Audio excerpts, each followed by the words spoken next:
Энэ танхимд хорон цагларсан эрхэм зочид төлөөлөгч, багц сургууль хүмүүжил, эцэг эхчүүд, хүүхэд багчуудаа.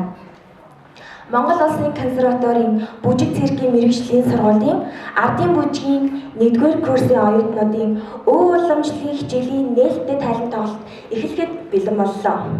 Та бүхэн тоглон сууж таалан болгоно уу? Би Монгол Улсын консерваторийн бүжиг циркийн сургуулийн ардын бүжгийн төгсөг ангийн оюутан Нямын Эрдэнэ. Тэгээд дүүнэрийнхээ энэ тоглолтыг бас хөтлөх болсон маш их баяртай байгаагаа бас ташрамтанд багштай бас баярлалаа. Одоо та бүхэндээ нэгэн сонирхолтой бүжгийг танилцуулах гэж байна.